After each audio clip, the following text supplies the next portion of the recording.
함께 있습니다. 하나님이 세상을 이처럼 사랑하사 독생자를 주셨으니 이는 그를 믿는 자마다 멸망하지 않고 영생을 얻게 하려 하시니라. 조동 목사님 나오실 때 주님 목사님 보내주셔서 감사합니다. 하나님께 영광의 박수. 만나서 반갑습니다. 인사하는 박수 함께 하겠습니다. 할렐루야. 만나서 반갑습니다. 얼마나 이렇게 주일날 여러분들 만나 뵙고 무엇보다 우리 죄를 대신해서 죽으시고 부활하신 예수님을 기억하면서 이렇게 모인 일이 참 기쁘고 감사한 것 같습니다. 오늘 본문의 말씀 이렇게 읽어주셨듯이 하나님이 세상을 이처럼 사랑하사 독생자를 주셨으니 라고 표현되어 있습니다. 하나님의 사랑이 하나님이 그 아들을 아끼지 아니하시고 우리들에게 보내주신 것으로 확인되는 줄로 믿습니다. 하나님의 능력이 다른 것에 있지 아니하고 그의 아들의 죽으심과 부활하심의 역사에 있는 줄로 믿습니다. 제가 아직 40이 안 됐거든요. 이렇게 신앙생활 하면서 시험 들 때가 언제냐라고 느꼈을 때 하나님의 사랑을 그의 아들 예수 그리스도가 아닌 데서 구할 때 하나님의 역사를 그의 죽으심과 확실한 증거인 부활에서 구하지 않을 때 하나님의 인도하심을 우리의 선한 목자 대신 예수님이 아니고 다른 것에서 구할 때 시험이 드는구나 라는 것을 느꼈습니다. 제가 오늘 설교 원고대로 해야 된다고 하셨는데 제가 입을 여시는 대로 해가지고 어디선가 통역을 해주신다고 했는데 성령님이 주시는 지혜대로 통역이 이루어질 줄로 믿습니다. 이렇게 죄송하게 됐습니다. 그러니까 5,000명이 넘는 사람들이 모였을 때 예수님이 말씀하시잖아요. 너희가 먹여라. 제자들이 아니 이 많은 사람들을 집에 돌려보내서 먹고 마시고 다시 오게 해달라고. 아니 너희가 먹여 이렇게 말씀하시죠. 그때 제자들이 이제 얘기합니다. 아니 이 사람들 먹이려면 돈이 이만큼 필요한데 우리는 없어요. 또 우리가 지금 가져온 거 보니까 물고기 2마리 떡 5개밖에 없어요. 제자들은 이 사람들을 본 거죠. 오늘도 식사를 맛있게 준비하셨잖아요. 이 식사가 우리가 먹을 만큼 있어야 되는데 지금 물고기 2마리 보리떡 5개밖에 없거든요. 이렇게 얘기를 한 거예요. 맞는 말을 한 거죠. 옳은 말을 한 거죠. 판단을 분석을 잘 한 거죠. 내 삶과 우리의 인생은 지금 이런데요. 근데 예수님은 그 물고기 2마리와 보리떡 5개를 하늘을 우러러 축사하셨죠. 축사의 내용은 우리에게 이 양식을 주시니 감사합니다 했거든요. 5,000명이 넘는 사람들에게 그게 무슨 감사하겠어요. 그렇죠? 오늘 음식을 2인분 준비하셨는데 하나님 이 양식을 우리에게 주시니 감사합니다. 어떻게 그렇게 기도할 수 있겠어요? 근데 예수님은 이 처지를 보신 게 아니고 하늘을 우러러 하늘을 보신 거죠. 그러니까 제자들은 이 상황을 보니까 하늘에 계신 하나님의 영광이 임하는 그 하늘, 하나님을 보지 못한 것이고 이 상황 속에 매여 있었던 겁니다. 근데 예수님은 하늘에 계신 하나님을 보시면서 그 뜻이 이 땅에도 이루어질 줄로 믿습니다. 우리에게 주신 것, 하나님이 주신 것이 최고입니다. 라고 신앙 고백하신 거죠. 저도 신앙생활을 하면서 그 눈과 마음이 가려져 있다는 것을 많이 발견했었거든요. 왜 내가 예수님이 나의 죄를 대신해서 죽으셨고 부활하신 것을 믿습니다. 이 십자가에서 죽으신 예수님을 고백은 다 했는데 실제적인 나의 삶에서 맞닥뜨려지고 대면하게 되고 한 이슈로 오게 된 그 일들 속에 왜 예수님의 구원의 영광을 나는 맛보지 못하지? 내 삶 속에 주어진 이 일들 속에 나는 왜 이 기쁨이 없어졌지? 나에게 주어진 이 일들을 통해서 왜 자유가 없어졌지를 고민하기 시작한 거예요. 교회에서 찬양하고 나면 기뻤는데 열심히 기도하고 나면 마음이 시원해진 것 같았는데 다시 교회 문을 열고 밖에 나가면 우리 집에 들어가면 학교에 가고 일터로 가게 되면 왜 하나님이 주신 이 기쁨과 자유와 영광이 없지? 라는 고민을 하게 된 거예요. 왜 그럴까요? 제가 지난 8년 동안 폴란드에서 사역하고 왔습니다. 폴란드에서 사역하는 동안 4년 동안 열심히 하나님의 말씀을 연구하고 말씀을 증거를 했습니다. 왜 그랬냐면 제가 2009년도에 말레이시아에 가서 1년 동안 선교 현장도 보고 초급하기 위해서 사역을 하고 있었거든요. 그때 이제 제가 한국 들어갈 때가 돼서 하나님께 기도했습니다. 하나님, 말씀이 필요로 하는 곳이 어디든지 말씀이 필요하다고 하면 그곳에 가서 말씀을 증거하겠습니다. 이렇게 기도하고 있었거든요. 이제 귀국하기 한 달 전에요. 그랬더니 폴란드에서 연락을 받았어요. 폴란드 한 교회에서 연락을 받고 나서 저한테 뭐 이름이 뭐냐, 몇 살이냐, 뭐 자녀가 어떻게 되냐 이런 거 안 물어보시고 우리 교회에 말씀이 필요합니다. 이 말씀을 먼저 하시는 거예요. 그래서 저도 폴란드가 어디 있는지 몰랐거든요. 그게 유럽인지 뭐 어딘지. 묻지도 않고 그냥 가겠습니다 이랬어요. 그러니까 우리 아내하고 상의를 해야 되잖아요. 가족들하고 얘기를 해야 되잖아요. 전화 받고 가겠습니다 한 거예요. 그리고 나서 지도를 펼치고 그게 어디냐 이렇게 찾아본 거죠. 하나님 어디로 가라시는 거냐. 말씀이 필요하다는데 거기 가야 된다. 해서 이제 찾아보니까 그때 제가 말레이시아 지냈을 때 평균 기온이 39도였거든요. 근데 그때 폴란드가 영하 10도 뭐 이렇게 떨어지는 데더라고요. 아, 가장 더운 데서 가장 추운 데로 간다.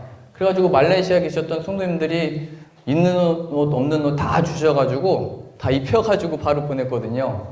그래서 저도 그곳에 가서 아, 이곳은 말씀이 필요한 곳이구나. 말씀을 잘 연구하고 잘 가르쳐야 되겠구나 라고 착각을 했죠. 그래서 말씀을 잘 연구하고 했는데 아무런 변화가 안 일어나는 거예요. 저는 잘 연구하고 보람을 느낀 것 같은데 제 안과 밖에 아무런 역사나 아무런 열매들이 안 일어나는 거예요. 왜 이러지? 왜 그럴까? 그리고 하나님이 저를 어떻게 대우하셨냐면 저도 이렇게 목회하다 보니까 사람이잖아요. 어떤 분들은 제 마음에 드는 분이 있고 어떤 분들은 제 마음에 안 드는 분이 있잖아요. 최영모 목사님은 안 그러실걸요? 근데 저는 그랬어요. 그래서 저의 마음에 정말 이렇게 우리를 위해 주는 거 하는 분들이 어디 휴가 가신다고 하면 그때도 기도했어요. 하나님 이 가정이 정말 안전하고 잘 휴식하고 잘 돌아올 수 있게 해주세요. 이렇게 기도를 했고요. 그렇지 않은 분들은 다녀오든지 말든지 이랬거든요. 왜냐면 그 상태가 뭐였냐면 항상 뭐 이렇게 주시잖아요. 좋은 것도 주시잖아요. 뭔가 이렇게 좋은 거 주실 때면 아, 하나님이 이분을 통해서 좋은 걸 주시는구나. 하나님이 주시는 거구나 생각했는데 어떤 분들은 뭐 이렇게 주실 때 또 이사하면서 가실 때 뭐 있는 거 없는 걸 다 주고 가시는 거예요. 한 번은 저희 아이가 신나게 뭘 가지고 놀고 있었어요. 한 성도님이 주고 계신 걸. 근데 그 로봇을 가지고 있었는데 로봇에 머리가 없었어요. 근데 신나게 가지고 놀고 있는 거예요. 아, 이것도 하나님의 은혜다. 우리 자녀가 머리가 있든지 없든지 생명이 있든지 없든지 그걸 가지고 이렇게 기뻐할 수 있는 것도 은혜다. 근데 아버지 된 제 마음은 아팠어요. 그게 뭐 이렇게 확 기쁨을 받을 수가 없었어요. 어느 날은 기도를 했어요. 하나님 자전거가 필요합니다. 말씀 연구할 때 이게 몸을 안 움직이니까 머리가 잘 안 돌아가는 것 같아요. 기도를 했더니 한 성도님이 자전거 주시겠대요. 우리 이제 한국 귀국하니까 자전거 2대를 주겠대요. 와, 이거 하나님은 2배로 하셔서 2개를 주시는구나. 그래서 어디다가 놓고 가셨대요. 저보고 찾아가래요. 찾아갔더니 2 자전거가 다 녹슬어 있는 거예요. 제가 너무 늦게 간 걸까요? 좋은 걸 놓고 가셨는데 비가 내려서 그런 걸까요? 제가 그걸 보면서 아, 나를 어떻게 대우하는 거지? 나를 어떻게 생각했던 거지? 나는 좋은 양식 준비해서 전하려고 했던 건데 그 목회자들하고 말씀 증거하는 자들하고 가장 좋은 거 같이 나누라고 편돼 있잖아요. 이 사람들이 나빠서 그렇다 이렇게 생각을 했던 거거든요. 근데 어느 순간 하나님이 제 마음에 주신 말씀은 내가 너를 그렇게 다룬 거다라는 마음을 주셨어요. 너희 자녀가 그 무엇을 받고 무엇을 가지고 노는 문제가 아니고 내가 너를 그렇게 다룬 거야. 하나님이 저를 그렇게 대우하신다는 걸 받아들이게 된 거예요. 그때부터 아, 하나님이 주신 게 최고지 라는 마음을 얻게 된 거예요. 머리가 있든 없든 자전거가 녹슬었든 안 녹슬었든 저는 늘 얘기했거든요. 저거 녹슬어가지고 체인 안 돌아갈 거라고 체인 끊길 것 같다고 했더니 저희 사모는 믿음이 좋아가지고 아, 하나님이 주신 거라고 타야 된다고. 그러니까 하나님이 저를 그렇게 훈련시키시더라고요. 말씀은 머리에 알았고 많은 지식은 머리에 가진 것 같았는데 하나님이 주신 상황 속에서는 저의 신앙 없음이 드러나더라고요. 우리들의 삶에서 하나님의 그 구원과 기쁨과 자유로 이게 어떤 상황이든지 받고 예수님으로 인하여 자유를 얻는 거거든요. 근데 하나님이 무엇인가를 하나하나 툭툭 던지고 갑자기 어떤 일이 일어날 때마다 저는 그 고백이 없어지더라고요.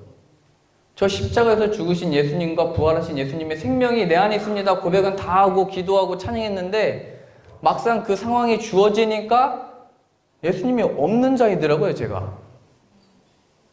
그래서 놀랬던 거예요.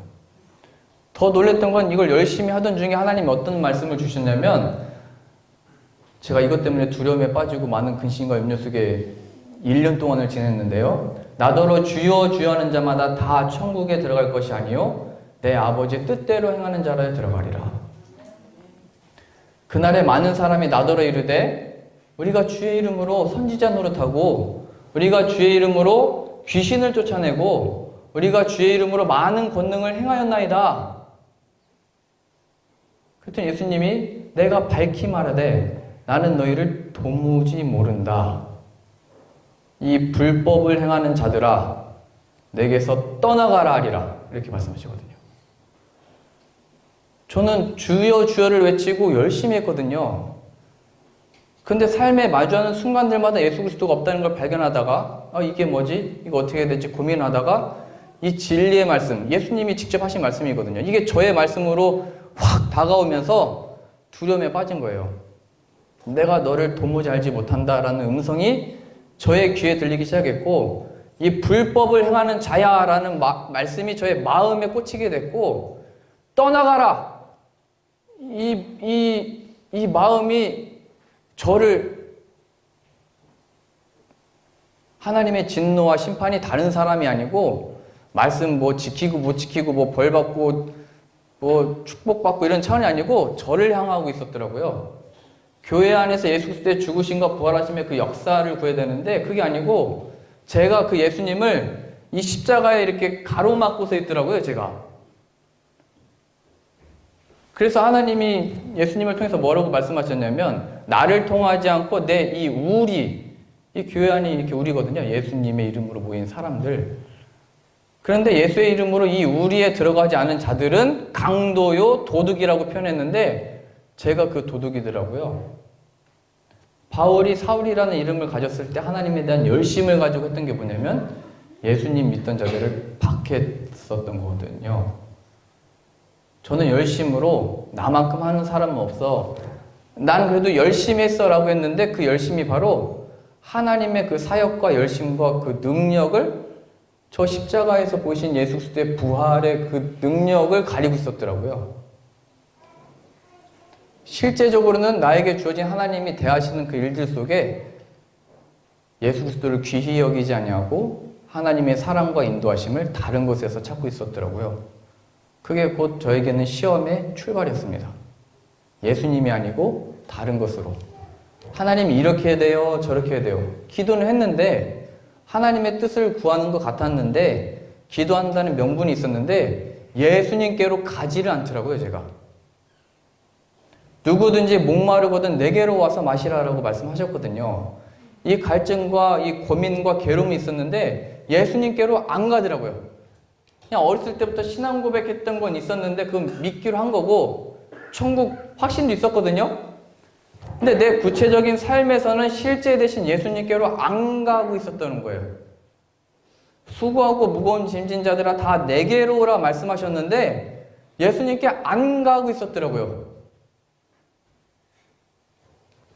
그래서 저는 이게 처음 4년 동안 담임 사역을 할 때 이제 목사 안수 받을 시기가 됐거든요. 그럼 내가 목사님들 앞에서 장로님들 앞에서 이 연회 앞에서 안수를 받으면 목사가 되면 이걸로부터 자유를 얻는 건가? 내심 기대를 하고 있었는데 이것도 착각이었죠. 잠시 잠깐 제가 은혜를 받은 것 같고 능력을 받은 것 같고 뭔가 전 주일날 설교 때 제가 설교할 때 조는 분이 있을 거라고 상상을 못 했거든요. 근데 여기는 한 분도 안 주시네요. 너무 감사한 것 같아요.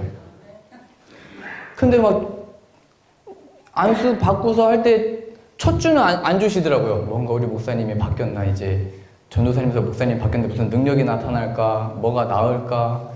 근데 둘째 주부터는 또 좋으시더라고요. 그러니까 제가 목사 안수 받으면 뭔가 이거로부터 자유를 얻고 제 안에 있던 이 괴로움과 고통과 괴리감에 대해서 자유를 얻을 줄 알았는데 아무것도 안 변한 거예요.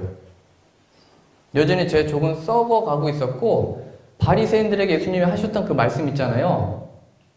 회칠한 무덤들아, 겉은 이렇게 정장이 입고 넥타이 매고 속은 썩어 있는 거예요. 제 속에 깊은 그 공허함과 우울함과 이 괴로움을 어떻게 할 수 없었던 거예요. 그러던 중에 제가 지금부터 4년 전부터는 예수님만 설교를 하게 됐습니다. 모든 구약과 신약에 나온 그 예수님에 대해서 연구를 하고 설교를 하고 예수님 얻기를 기도했습니다. 저 예수님이 필요합니다. 예수님 없으면 안 됩니다. 이런 마음을 주셔가지고 그렇게만 기도하고 그렇게만 신방하고 그렇게만 설교를 했어요. 그러던 중에 하나님이 그럼 저에게 예수님을 만나게 해주셔야 되잖아요. 근데 그때 뭐가 생기기 시작했냐면 귀에 쏠리는 삐 소리 있죠. 삐 들리세요? 제가 지금 소리 냈잖아요. 삐 소리 들리시죠? 이 소리가 귀에서 계속 나는 거예요. 왼쪽 귀는 이게 피곤하면 들리는 소리라고 그러고요. 오른쪽에서 이 소리가 나면 원인을 찾기 힘든, 또 고치기 힘든 그런 병이래요. 근데 제가 이게 삐 소리가 예수님이 필요합니다. 예수님 만나주세요. 기도했던 때부터 이 소리가 들리기 시작한 거예요. 그래서 제가 예수님 구하던 거에서 기도가 어떻게 바뀌었냐면 삐 소리를 없애주세요. 이렇게 했거든요. 아, 이게 사역하는데 방해가 되고 하나님의 영광을 돌리는데 이 소리는 뭡니까 도대체? 근데 그때 어떤 말씀이 제 마음에 들었냐면 바울도 육체의 가시를 사탄의 가시를 떠나가게 해달라고 3번 주께 강구했잖아요. 아, 3번은 해야 되겠다. 기도했어요. 근데 삐 소리가 점점 더 커지는 거예요. 그러면서 뒤이은 말씀이 제 마음에 또 확 들어오게 된 거예요. 내 은혜가 내게 족하다. 내가 약할 때 강함이라. 내가 약한 것들에 대하여 자랑하니 그리스도의 능력이 내 안에 머물게 하려 함이라. 그 말씀이 이 삐 소리와 함께 제 마음에 확 들어온 거예요. 그러면서 이 삐 소리가 지금도 나거든요. 예수님 기억해. 예수님이 구원자야의 소리로 변화가 된 거예요. 처음에 하나님이 이게 뭡니까? 왜 저를 이렇게 다루십니까? 왜 나를 이렇게 대우합니까? 열심히 했는데 라는 것에서 나를 다루시는 도구구나. 예수님 위에 세우기 위해서 허락하신 육신의 질병이지만 연약함이지만 하나님의 도구로 여겨지니까 그게 간증거리가 되더라고요. 계속 소리가 날 때마다 저는 그걸 인식하거든요. 아, 예수님 떠나가면 안 되지. 예수님이 내 안에 계셔야 되지. 예수님 없이는 안 되지. 근데 사실 제가 이런 경험을 5살 때부터 했거든요. 그때는 좀 더 기쁘고 신나는 일로 했는데 제가 살았던 동네는 저희 아버지가 목회를 하셨는데 시골 마을에 산 꼭대기에 교회가 있었어요.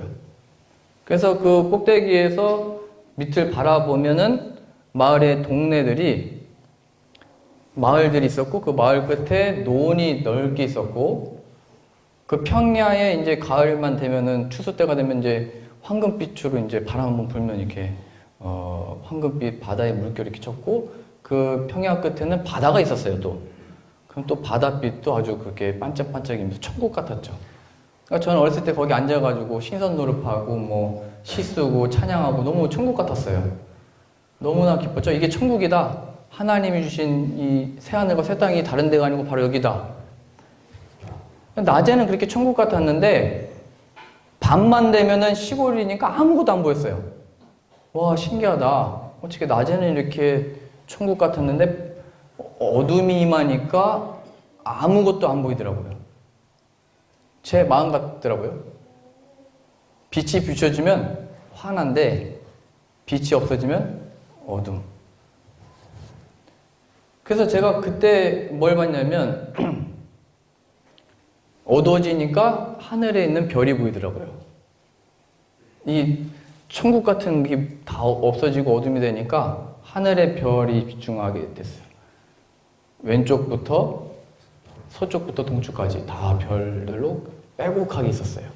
그 중에 두 가지의 별자리가 제 눈에 들어왔는데 나중에 찾아보니까 오리온이라고 하는 별자리하고 그 오리온을 항상 돕는 큰 개자리 시리우스라는 1등성이거든요. 가장 빛나는 별. 그 두 별자리가 제 눈에 이렇게 들어왔어요.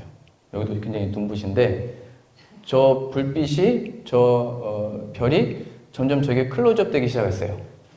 마치 우리가 결혼하기 전에 내 사랑하는 여자와 남자를 봤을 때 점점 클로즈업 됐잖아요. 이렇게. 안 그러고 결혼하셨어요? 이렇게 많은 사람 중에 내 사람만 보이잖아요. 이렇게 많은 사람들 중에 내 아이만 보이잖아요. 유치원 갔을 때. 우리 유치원 뭐 발표할 때 가면 우리 아이들만 이렇게 보이잖아요. 안 그러세요? 이상하네요. 그래서 저는 그때 그 불빛이 제가 이렇게 마음에 다가오면서 어떤 말씀이 같이 들어왔냐면 너희는 세상의 빛이라. 그 말씀이 가슴에 확 같이 들어왔어요.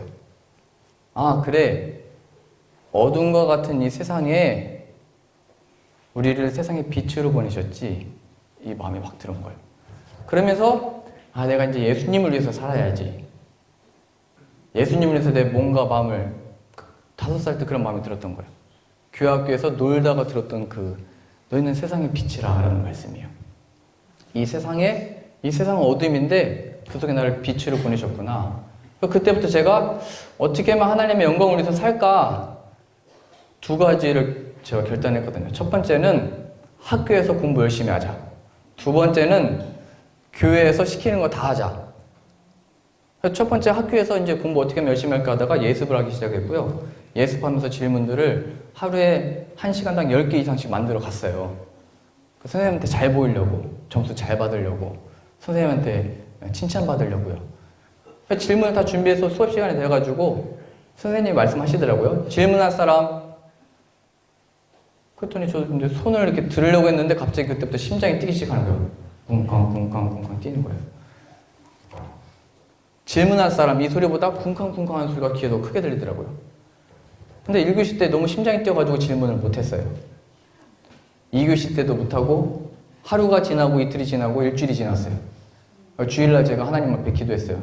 나 이제 주님을 위해서 열심히 공부하려고 했는데 하나님의 영광을 위해서 명분 있잖아요. 하나님의 영광을 위해서 이렇게 공부 좀 하려고 했는데 왜 질문 하나도 못하게 하십니까? 이게 뭡니까 도대체? 저는 왜 그런 겁니까? 이렇게 했죠. 그러니까 내일 월요일이니까 내일은 제발 질문 좀 하게 해달라고. 그래서 이제 월요일날 질문을 했어요. 심장이 뛰긴 했는데 용기를 냈었죠. 아, 이게 하나님의 내가 훈련이구나. 용기 내서 해야 되는데 손이 이렇게 흔들리니까 선생님이 야, 너 왜 나한테 인사해? 이러는 거예요. 막 이렇게 흔들렸거든요. 그래서 이제 뭐 질문이요 이렇게 했는데 질문에 손 내리고 이제 질문을 했어요. 제가 이제 기억은 안 나는데 뭐라고 질문했어요. 그랬더니 옆에 있던 친구가 이런 얘기를 하는 거예요. 야, 너 지금 한국말로 말한 거냐? 제가 너무 긴장돼가지고 어버버버 이렇게 얘기했나 봐요. 그게 뭐 외계 말이냐? 그 순간에 50명 아이들이 있었거든요. 선생님 앞에 있었잖아요. 그게 상처가 된 거예요. 너 그거 한국말로 한 거냐? 아니, 저는 하나님 앞에 열심히 하려고 그렇게 질문한 건데 못 알아듣는 말로 제가 설명을 하고 여기서 창피를 당한 거예요. 모든 학생들이 깔깔깔 웃었어요. 그때부터 저는 사람들 앞에서 말을 못하게 된 거예요. 사람들 앞에만 서면 긴장이 되는 거예요. 근데 제가 지금 여기 설교를 하잖아요? 이거는 말 못하던 사람이 여기서 설교한다 이거를 나타내려고 한 게 아니고 죽음에서 부활하신 예수 그리스도가 있다를 담대히 증거하기 위해서 세우신 거예요. 거기로부터 능력이 있다를 증거하기 위해서 제 입이 열린 거거든요, 지금은. 그래서 제가 그때 하나님 앞에 완전 하나님을 원망했죠. 하나님에 대한 열심을 가지고 이렇게 하려고 했는데 내 입도 막아버리고 마음도 막아버리고 괴로웠죠. 초등학교 시절 그렇게 지내다가 중학교 1학년 때부터 저는 교학교 교사를 했거든요. 원하든 원치 않든 저희 아버지가 그렇게 훈련시키셨어요. 어렸을 때부터 아이들 가르쳐야 된다고. 자기가 배운 거를 가르쳐야 한다고. 근데 분만 공부를 할 때 한 7, 8명 됐었는데 아이들이면 좀 편하게 해도 되잖아요. 근데 아이들도 사람이다라는 생각이 드니까 아이들 눈을 못 쳐다보는 거예요. 분반 공부 교재를 다 주셨으면 이걸 공부하고 이걸 뭐 애우진 않아도 눈을 이렇게 마주보면서 얘기를 해야 되잖아요. 근데 이거 보지를 못하고 그냥 이것만 읽는 거예요. 다 읽고 난 다음에 앞을 쳐다보면 애들은 다 없어졌어요. 모든 게 이게 상처가 되는 거예요. 그리고 한 달에 한 번 교회학교 설교를 시키셨거든요, 전체를. 그날은 저는 아주 괴로운 날이었죠, 그게. 그러면 제가 주일 전에 토요일 밤에 뭐라고 기도했냐면, 오늘 밤이 바로 주님 다시 오실 날입니다. 이날 오셔야 저도 좋고 예수님도 좋고 우리 만나고 좋고, 이게 그러니까 그 정도로 주일날이 너무 괴로웠어요. 그러면서 저는 점점 좌절하게 됐죠. 그런데도 신학교를 가고 목사가 된 거는 억지로, 꾸역꾸역. 그냥 했어요. 왜냐면 제가 또 성실한 건 있거든요. 착한 어떤 모습은 있거든요. 고등학교 때 제 별명이 바른생활 사나이였거든요. 십자가 목걸이 걸고 다니고 배지 달고 다니고. 그러니까 제 안에 있는 그런 상처나 괴로움이나 이런 깊은 공허함을 십자가 목걸이로 가리고 있었던 거죠. 그걸 어떻게 해보려고 했는데 안 되더라고요. 사람들 앞에는 칭찬을 많이 받았거든요. 잘한다 그랬거든요. 인정하시든 안 하든 저는 그래 왔는데 그걸로 제 안에 있는 걸 어떻게 할 수 있을 거라는 착각이었고 그렇게 될 수 없었다는 것도 목사 안수 받을 때까지도 몰랐던 거예요. 오직 예수 그리스도의 보혈의 능력만이 이것에서 자유를 줄 수 있구나를 제가 발견했던 거죠. 그래서 제가 목사 안수 받고 나서 예수님, 제가 진짜 망한 존재입니다. 그러니까 하나님이 어렸을 때부터 가르치신 거죠. 내 능력으로 나는 사역 안 하는데, 너의 힘 때문에 너를 택한 것도 아닌데, 너의 잘남 때문에 된 것도 아닌데. 생각해보니까 어렸을 때부터 다 찬양했더라고요. 돈으로도 못 가요, 어여뻐도 못 가요, 지식으로 못 가요, 힘으로도 못 가요. 다 했거든요. 이미 다 했었던 건데 제가 제 힘으로 하려고 했고 제 머리로 하려고 했고 제 지식으로 하려고 했더라고요. 그걸 처음부터 막으셨던 거죠. 그리고 실제적으로 목회하면서 목사였는데도 열매 없는 그 사역 속에서 나는 그렇게 일하지 않아. 내 아들을 통해 가르치신 거예요. 오직 그의 죽으심과 부활의 생명이 나의 사랑이고 인도함이고 내 능력이야. 그래서 그때부터 정말 예수님만 구하게 되고 예수님이 제 안에 역사하기 원합니다 기도를 하게 됐고, 그러면서 제 모든 삶 속에 제 시간과 제가 있게 된 공간 속에 예수 그리스도의 길만이 열려지기 원합니다 기도를 했어요. 그의 죽으심이 무엇이고 그의 부활하심이 무엇인지가 나타나는 사역, 삶이 되기 원합니다. 그래서 저는 별을 보며 시작된 그 이야기 속에 또 이명이 들리는 그 속에 목사를 안수받았지만 제 안에 해결되지 않는 그런 죄성과 그 고통 속에 있다가 예수님의 보혈의 능력으로 인해서 자유를 얻게 된 겁니다. 그래서 제가 그때부터 1년 동안 그런 과정을 겪고 3년간은 예수님만 전하게 됐는데요. 신방 갈 때도 예수님만 얘기했어요. 뭐 어떻게 했겠냐면 5년 동안 함께 지나고 이렇게 했으면은 저도 잘 몰랐는데 예수님 얘기하는 게 쑥스럽다고 얘기하더라고요. 그러니까 일주일 동안 어떻게 지내셨어요? 뭐 이제 기도 제목이 뭐예요? 뭐 대신방 가면 1년 전에 기도 제목이 이거였는데 그래도 그거는 하나님께 응답 받았군요. 그럼 앞으로의 기도 제목은 뭐예요? 뭐 이렇게 대신방을 했었는데 제가 예수님 만나니까 예수님을 정말 만나셨어요? 물어보기 시작을 했고 어떠한 일로 예수님을 믿게 되셨어요? 5년 동안 함께 했던 사람들한테. 처음에 좀 당황하시더라고요. 아니, 지금까지 왜 그런 얘기 하나도 안 하다가 왜 이제 와서 그런 얘기를 하나? 나 꼬투리 잡으려고 그런 건가? 우리 왜 그런 건가? 그렇게 하셨는데 제가 만난 그 예수님, 제가 이제 어렸을 때부터 쭉 해서 제가 바로 강도였고 제가 목사였지만 제가 아무것도 모르는 자였고 제가 예수님의 보혈의 능력을 가리는 자였습니다. 고백하니까 성도님들도 다 말씀을 하시더라고요. 어떠한 일을 계기로 예수님을 만나게 됐고 내가 교회에 나오는 이유가 무엇이고 왜 기도를 하고 있는지, 무엇이 내 바람이고 무엇이 나의 소원이었는지. 그때부터 이제 속회 모임도 다른 얘기 안 하고 일주일 동안 예수님을 어떻게 발견하고 어떻게 만났고 예수님이 어떤 존재이신지를 하게 됐고, 새로운 가족도 오면 어디서 오셨어요? 어디 교회 다녔어요? 자식은 몇 명이에요? 물어보잖아요. 안 물어보세요? 근데 그때부터 저는 어떻게 해서 예수님을 믿게 되셨어요? 막 처음에 묻기 시작했어요. 이게 굉장히 어색할 줄 알았는데 오히려 더 신나하면서 말씀을 하시더라고요.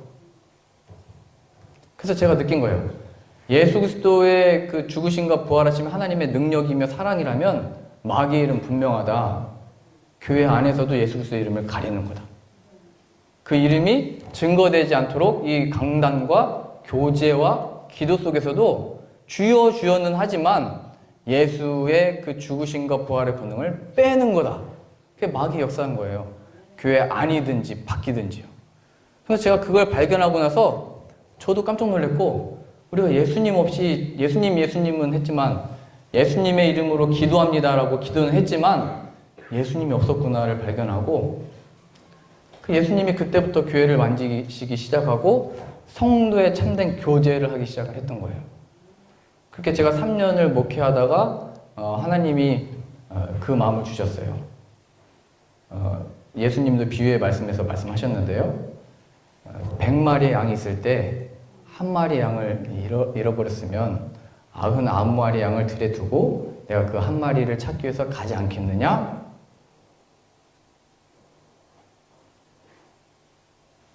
천국에서 99명의 회개할 것 없는 자가 있는 것도 기쁨이지만 한 사람의 죄인이 회개하여 천국에 들어온다면 내 기쁨이 더 충만하지 아니하겠느냐? 그 마음을 주셨어요. 그러면서 그 전까지는 제가 그냥 흘려보냈던, 사도행전에 이런 표현이 있거든요. 바울과 바나바를 구별하여 기도하라. 금식하다가 결국에는 복음 전도자로 파송을 하잖아요. 우리 교회 이야기는 아니다 라는 생각을 하고 있었는데 그 예수님의 잃어버린 양의 비유와 이 말씀이 저의 마음에 또 확 들어오면서 기도하기 시작했어요. 기도하면서 제 마음에 어떤 마음을 주셨냐면, 물론 교회 안에 허락하신 하나님의 양들을 돌보고 예수님께로 향하도록 돕고 예수 그리스도를 높이고 이 복음 증거에 쓰임받는 것도 귀한 사역이지만 교회 밖에 내 잃어버린 양이 많다라는 마음을 제게 주셨습니다. 그리고 그 잃어버린 양을 찾기 위해서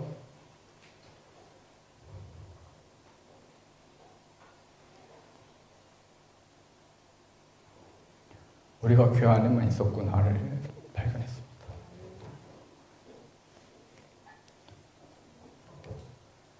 제가 이 마음으로 그때도 이렇게 눈물을 흘리고 저희 아내에게 말을 했죠. 하나님이 기도하래. 어떤 사역이 될지 어떤 모양이 될지 뭐 교회 안이 될지 밖이 될지는 뭐 모르겠고 지금 구별해서 기도해래 했더니 그때부터 제 아내의 박해가 시작됐습니다. 지금 어디 가자는 거야? 뭘 하자는 거야?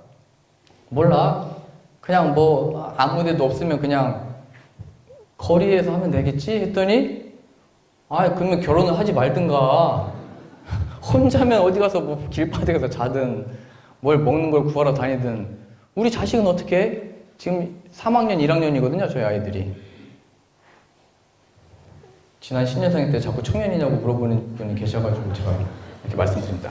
10살짜리와 8살짜리 아이가 있습니다. 혼자면 상관없는데 뭐 어떻게 하자는 거냐? 그렇죠? 그래서 제가 그때 한 달 동안 이 소리와 박해 속에서 5kg가 빠졌거든요. 저는 기뻤는데 빠지더라고요. 밥을 안 해주니까. 그래서 제가 그때부터 밥을 어떻게 하면 잘해야지. 나 혼자 진짜 전도하러 가거나 복음 증거하러 가면은 뭐 그런 거 연구하면서 또 했죠. 그래서 제가 설명하고 설득하고 했는데 안 돼요. 막 계속 부딪히는 거예요.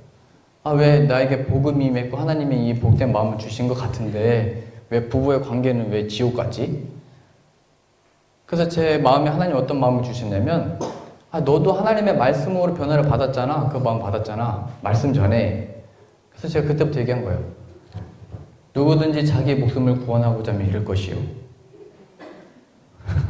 나와 복음을 위하여 목숨을 잃으면 구원하리라. 그리고 또 마음을 주셨던 말씀이 먼저 그의 나라와 의를 구하라. 그러면 이 모든 것을 너에게 더하시리라. 그러니까 뭐 싸우자고 했던 표현은 아니고 잃어버린 양은 이미 다 제가 얘기했거든요, 앞에서. 그래서 말씀 주셔서 얘기했더니 제가 아무리 들어봐도 우리 살고자 사역하는 건가? 이 모든 것을 더하시면 우리가 하겠습니다라고 하는 것처럼 들리더라고요, 저는.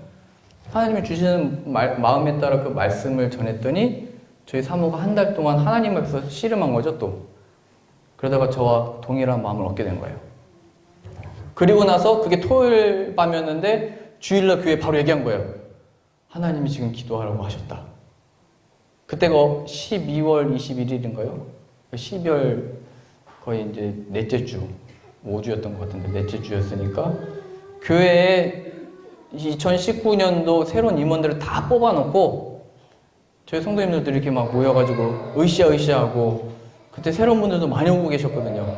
정말 우리가 이제 하나님의 영광을 위해서 이제 쓰임 받을 때고 어려운 시대를 다 지내고 이제 하나님 역사하실 순간입니다. 막 다 이렇게 되고 있는데 주일 예배 마치고 이제 그때 기획위원회 분들만 먼저 모여서 하나님이 제게 이런 마음을 주셨습니다. 이 일은 저만이 아니고 교회가 같이 쓰임 받는 일입니다. 그러니 지체하지 마시고 저 한 달 뒤에 갈 거니까 후임자를 빨리 정하시고 이렇게 했습니다. 그랬더니 뭐 잃어버린 양이 뭐고 바울과 바나바 무슨 파송을 받고 뭐 아무 뭐 멍해지신 거죠, 머리가. 아니 지금 주일 설교까지 지금까지 막 이제 우리 새해에 이렇게 하나님께 영광을 돌리며 합시다 이렇게 하는데 갑자기 제가 그런 얘기를 하니까 다 막 말리시는 거예요. 아니 지체하지 말고 하나님이 이걸 진행하라고 하셨다고. 저도 앞으로 어디 가게 될지 어떻게 하게 될지 모르겠는데 기도하라고 하셨다고. 그럼 이제 성도님들이 그럼 떠나겠다는 말 아니냐고 계속 얘기하는 거예요. 그건 맞는데 모르겠다고 언제가 될지. 근데 난 지금 한 달 뒤에 가게 될 것 같다고 계속 얘기하는 거예요. 그러다가 한 성도님은 눈이 굉장히 크신 성도님이 한 분 계시거든요. 항상 제 오른쪽에 앉아 계셨는데 아니 목사님 그렇게 갑자기 가버리시고 여기 해외에서 목회자 구하기도 힘든데 갑자기 그렇게 가버리시면 우리는 누구의 말씀을 들어요? 제가 목사님 말씀에 은혜 받고 막 하고 있는데 없어지면 우리 그냥 말씀도 못 들어요? 그분이 눈을 더 크게 뜨면서. 근데 그분이 설교 때마다 졸았던 2명 중에 1명이거든요. 제가 거기서 또 웃을 수는 없고 그때 졸았잖아요 이렇게 할 수도 없고. 하나님이 다 예비하신 자가 있다고 제가 마음을 받았어요. 그러니까 지체하지 말고 하세요. 그랬더니 막 이런 얘기 저런 얘기 우리가 싫어서 그런 거예요. 누가 힘들게 했어요. 누구 때문에 그래요. 막 하다가 저는 다음 주 주일날 이제 여기서 얘기를 할 겁니다. 성도님들 앞에. 그랬더니 말하시지 말라고 우리 이거 못 들은 걸로 할 테니까 말하지 말라고. 그리고 헤어졌어요. 근데 말하지 말라고 한 그때 그 저녁 시간부터 계속 전화가 오는 거예요. 우리 버리고 간다면서요? 아니 말하지 말라고 해놓더니 다 얘기했더라고요. 그래서 막 어디 좋은 데가 있길래 우리한테 이렇게 갑자기 또 간다고 그러고 뭐 별 얘기를 다 들었어요.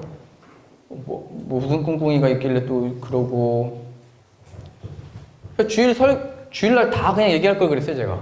괜히 그렇게 먼저 임원이라고 얘기했다가 일주일 동안 그 전화로 시달리다가 배신이다 뭐 어떻게 떠나가냐 이렇게 막 하다가 주일날 이제 동일하게 이 말씀을 드렸거든요. 하나님이 잃어버린 양, 또 교회 밖에 내 잃어버린 양이 많다.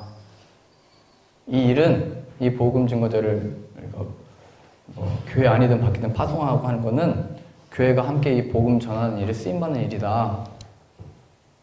그리고 나서 이 교회도 일주일 동안 변화를 겪으면서 변화를 받았죠.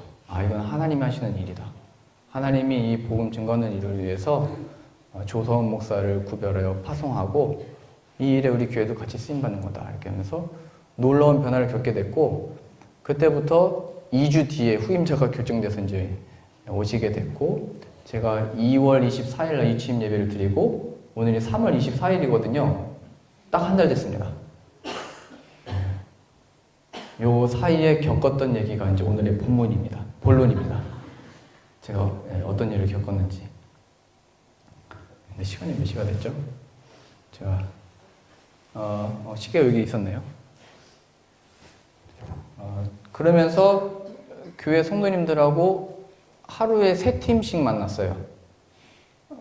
이런 마음에 대해서 그 마음이 하나님께로부터 온 건지 제 개인의 어떤 생각인지 마귀로부터 온 건지 그걸 궁금해 하시더라고요. 어떻게 그 확신을 얻을 수 있냐고, 어떻게 그렇게 분명하게 하나님 앞에 가라는 마음을 얻을 수 있었냐고. 이거는 저희 성도님들만이 아니고 많은 목회자분들의 질문이었거든요. 그 음성을 어떻게 듣고 그걸 어떻게 분별하고 어떤 확신 속에 그렇게 나갈 수 있었는지. 그래서 이걸 얘기하다 보니까 하루에 3팀씩 만나고 그때부터 제가 잠을 못 잤어요. 지금 2달 가까이. 우리 최모 목사님이 영육간의 양식을 계속 주셔가지고 너무 지금 잘 회복하고 있는데 한 2달 동안 계속 그 교회에서는 이제 제가 오기 전까지는 1달 반 동안 계속 만나면서 놀라운 거는 아직 교회 안에 있었는데 잃어버린 양들을 만날 많은 기회가 있었어요. 먼저 그의 나라와 의를 구하라. 그러면 이 모든 것을 너에게 더하시리라는, 이제 우리가 잘 곳 없고 먹을 곳 없는 감이 어떻게 먹고 어떻게 마시지? 어디서 자지? 이런 차원이 아니고 하나님이 다 예배해 두신 상황들이 있고 하나님의 잃어버린 양들을 만나서 복음 전할 기회를 다 예배해 두셨구나를 발견하게 됐거든요. 그게 교회 안에서 잃어버린 양들도 있었고, 어떤 분들이 많았냐면 여성분들은 오는데 남편들이 안 오는 집, 그리고 혼자 오셨는데 자식들이 안 오는 그런 집들을 만날 기회가 많았어요. 왜냐면 이분들이 아니 갑자기 그 목사님 왜 간대? 갑자기 왜 그런데? 궁금해 하시더라고요. 그래가지고 저를 초대해가지고 저도 그때 태어나서 어머니도 제게 안 사주셨던 그 처음 먹어보는 그런 걸 막 사주시면서 궁금해 하시더라고요. 왜 그렇게 되는지, 무슨 마음인지. 잃어버린 양부터 시작해서 쭉 얘기했죠. 백현 사무를 통해서 박해받던 것부터 시작해서 얘기했는데 하나님이 동일한 마음 주셔서 교회도 지금 이렇게 하고 있습니다. 그랬더니 이분이 고백을 하는 거예요. 사실은 제가 고등학교 때까지 회장이었고 열심히 했었는데 직장 생활하면서 내가 주님을 떠나 있었는데 이 이야기를 듣고 감동이 되고 가슴이 뜨거워져가지고 이런 얘기를 막 하시는 거예요. 아, 잃어버린 양. 그렇게 제가 만나고 싶고 한번 뵙자고 했는데 안 됐던 사람들이 1명, 2명, 3명 이렇게 만나게 된 거예요.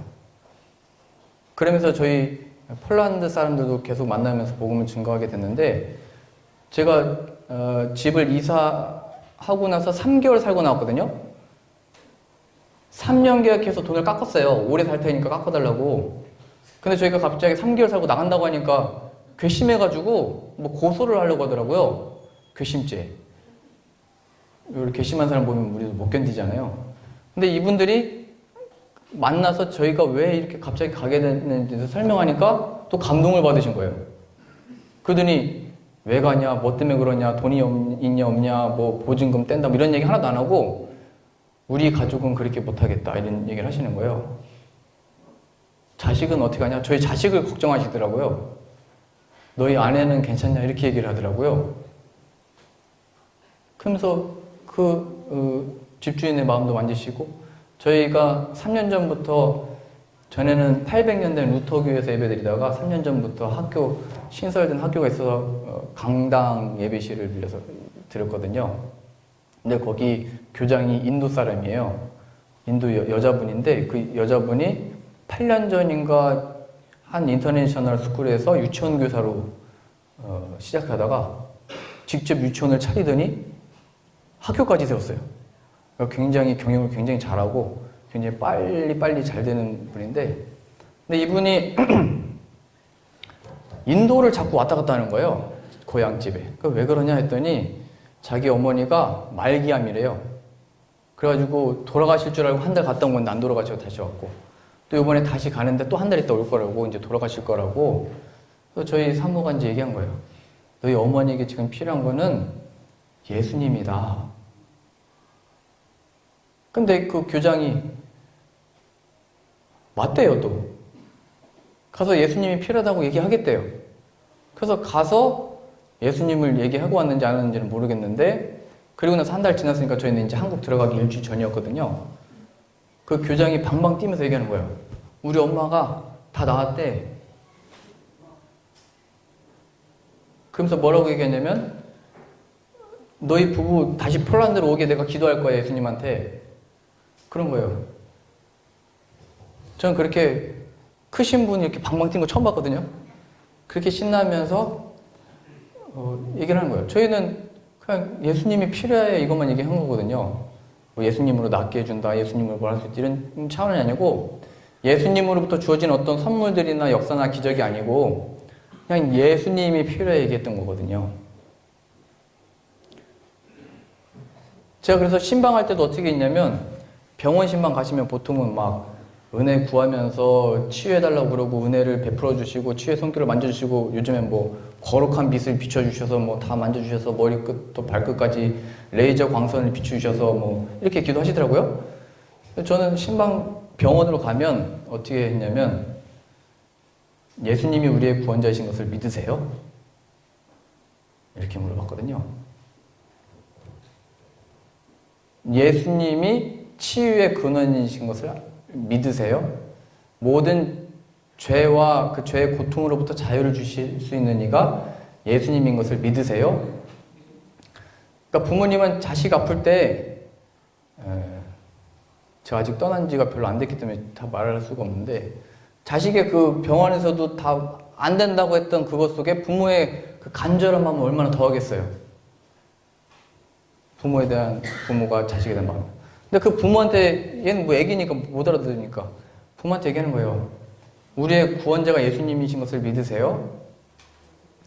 그러니까 지금 이 부모는 이 자식 때문에 눈과 마음이 가려진 거잖아요. 하나님의 영광을 못 보고 있는 거거든요. 자식, 하나님이 주신 선물인데 그 하나님이 주신 선물 때문에 특별한 어떤 상황 때문에 하나님을 못 보고 있는 처지거든요. 그래서 저는 예수님을 상기시키는 겁니다. 이 상황 속에서 하나님의 영광을 바라볼 수 있게 하는 능력이 오직 예수님의 보혈의 능력이거든요. 예수님을 통해서 거기를 통과해야 되거든요. 유월절 어린 양의 피를 통하여 그 재앙이 넘어가듯이 우리가 장애라고 여기고 질병이라고 여기고 우리들의 고통이라고 여기는 것들을 십자가의 복음의 능력으로 통과해야 되거든요. 그의 죽으심을 본받아 부활의 생명에 이르려 하노니 라고 했던 그 바울의 고백처럼 이것 때문에 그래요. 이것만 해결하게 해주세요. 그러면 우리의 만족이 있는 것처럼 기도하지만 하나님은 그래서 그 예수 그리스도의 보혈을 간증하게 하거든요. 그의 부활의 생명이 무엇인지를 간증하게 하시거든요. 그래서 제가 물어본 거예요. 예수님이 우리의 구원자이신 것을 믿으세요? 아멘 하시는 분들도 있고 화를 내시는 분도 있어요. 근데 두 가정 다 하나님이 다 변화시키셨거든요. 놀랍게. 물론 하나님의 치유의 손길을 함께 해주세요도 기도는 했지만 예수님이 필요합니다. 먼저 복음을 전하고 기도했거든요. 복음의 능력으로 구원받게 해주소서. 주 예수를 믿으라. 그리하면 너와 내 집이 구원을 받으리라 말씀하셨잖아요. 근데 예수님께 안 가고 이 자식과 이 상황과 일들 속에서 예수님께 안 가요. 우리는 그냥 기도는 하고 주여 주여는 외치지만 그냥 거기에 매여 있는 거예요. 그랬더니 이 화를 내셨던 분은 제가 친자녀가 아니니까 그렇게 말할 수 있는 거라고 갑자기 이렇게 얘기를 하는 거예요. 병원 가면 은혜스럽고 기도해주고 이렇게 하고 격려하고 해야 되는데 싸움 붙게 생겼어요. 아니 지금 친자식 아니니까 그렇게 얘기하는 거 아니냐고. 그래서 제가 얘기한 거예요. 아니 예수님이 구원자이신 걸 저는 여쭤본 건데요.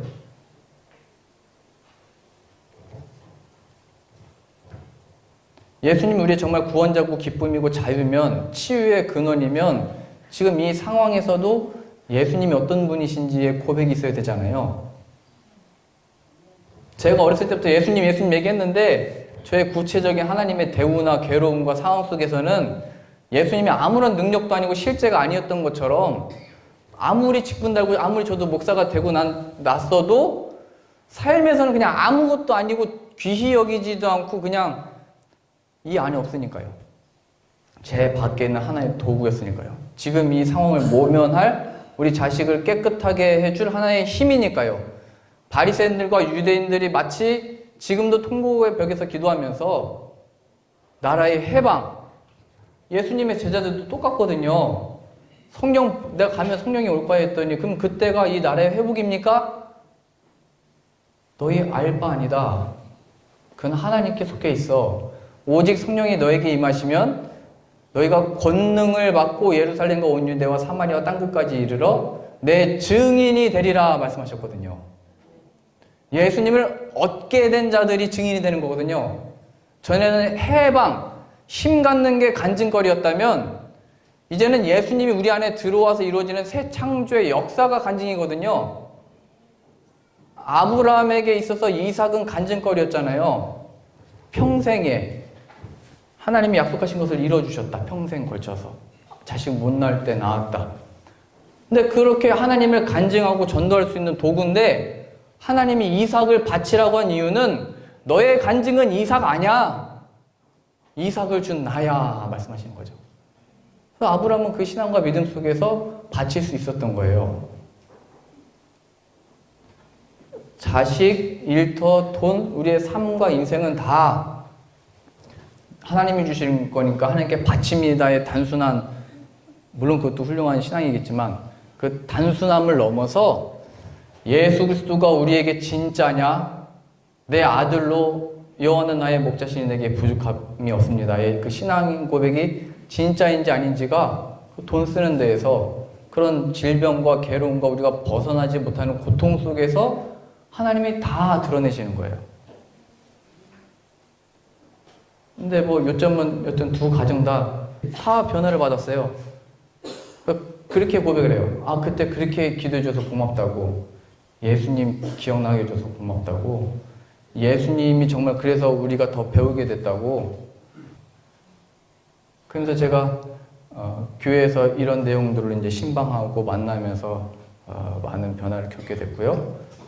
그러면서 2월 24일 날 입심 예배를 드리고 25일 날 한국에 들어갔다가 화요일 날 도착해서 그 다음 주 수요일 날 영국부터 시작해서 이제 말씀을 증거하고 많은 성도님들을 만나고 또 복음 전할 기회를 얻고 또 저도 이제 복음 더 듣고 배울 기회를 이렇게 얻게 됐습니다. 제가 이렇게 나누고 싶은 말씀은 굉장히 많은데 제가 이렇게 그러니까 저희 사모가들 얘기했거든요. 그래도 뭐 주일날에는 한 예배 처소에서 예배를 드렸으면 좋겠어요.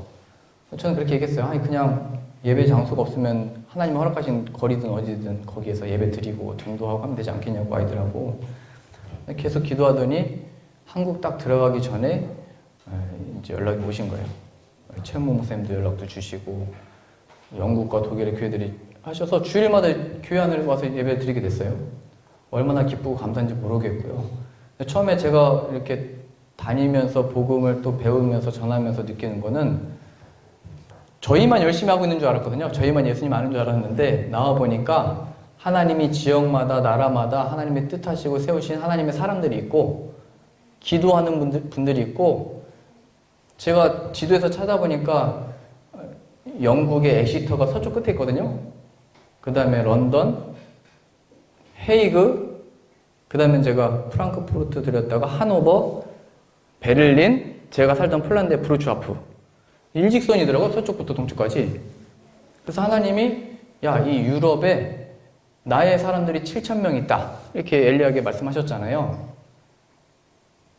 내 사람들이 있어. 나 역사하고 있고 내가 이 복음으로 이 땅을 변화시키고 나의 뜻을 이룰 거야. 그러니까 너는 이 가는 길에 있어서 복음만 증거해. 그의 죽으심과 부활하심의 역사만 구해. 그 교제를 해라는 마음을 주신 거예요. 그러던 중에 이렇게 해그 이준 기념교회 오게 돼서 이렇게 만나 뵙게 돼서 너무나 기쁘고 감사하고요. 저는 뭐 이제 앞으로 어디로 가게 될지 뭐 지금 한 8주간의 이제 뭐 이렇게 초대받은 건 있지만 이제 앞으로 어떤 사역으로 이어질지는 잘 모르겠습니다. 본래 계획은 한국에서 전국을 한 바퀴 돌고 복음 전하는 사람들이라는 집회를 열 계획이었는데 유럽 땅으로 하나님 먼저 부르셔서 너무나 감사하고 이 땅이 바로 종교 개혁이 일어났던 땅이고 다 식었고 다 끝났다라고 했는데 다시 부흥의 역사가 일어났거든요. 이게 바로 뭐냐면 예수님의 죽으심은 다 끝난 거고 예수님의 제자들도 다 낙심하여 예수님이 죽었으니까 무슨 회복이고 뭐가 있겠어요. 다 끝난 건데. 그런데 그 속에서 하나님의 부활을 만들어내셨듯이 우리의 삶이, 우리의 처지가, 이 나라가 어떠하든지 하나님은 전지전능하셔서 세상을 이처럼 사랑하사 독생자를 주셨으니 를 통하여 하나님의 역사가 이 헤이그 이준 기념교회를 통하여 이 나라와 이 민족 가운데 다시 부흥의 역사가 일어날 줄로 믿습니다. 이 일에 복되게 쓰임받는 교회가 유럽 곳곳에 있다는 걸 저는 발견하고 있고 그래서 더 기도하게 되고 너무나 기쁘고 얼마나 감사한지 모르겠습니다. 그래서 우리가 처한 모든 상황들과 일들 속에 어떻게 됩니까? 어디로 가야 됩니까? 하던 기도 속에서 아브라함도 그랬잖아요. 갈 바를 알지 못하나 하나님을 의지함으로 믿음으로 그 발걸음을 떼서 나아갔던 것처럼 물론 그 과정 중에 힘든 것, 고단함과 또 범죄함이 있었지만 그 일을 시작하신 하나님이 끝까지 아브라함을 통하여 이루셨던 것처럼 우리도 갈 바를 알지 못하고 갈 바가 있다고 생각하지만 우리가 다 내일에 대한 염려가 있거든요.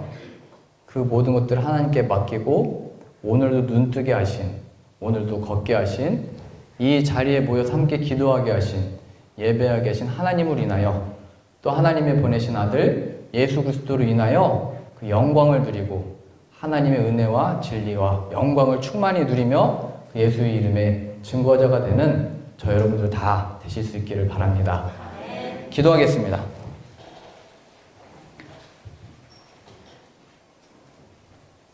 말씀이 육신이 되어 우리 가운데 거하심에 우리가 그의 영광을 보니 아버지의 독생자의 영광이요 은혜와 진리가 충만하더라 라고 말씀하셨사오니 그 영광과 은혜와 진리를 예수 그리스도 안에 누리게 하여 주옵소서. 그리고 교회 안과 밖에서 이 예수 그리스도의 참된 교제, 성도의 교제가 있게 하시고 예수의 이름으로 주어지는 참된 평안과 기쁨과 사랑이 가득하게 하여 주옵소서. 그래 이 사랑과 은혜가 예수 그리스도 안에서 이곳 헤이그 이준 기념교회로부터 흘러나가도록 인도해 주시고 하나님의 그 역사와 충만하심에 쓰임을 받는 복된 교회 되어지도록 은혜와 복 내려 주옵소서. 우리를 죄에서 구원하시는 우리 구주 예수님의 이름으로 기도합니다. 아멘. 하나님께 영광 박수 함께 올려드리겠습니다.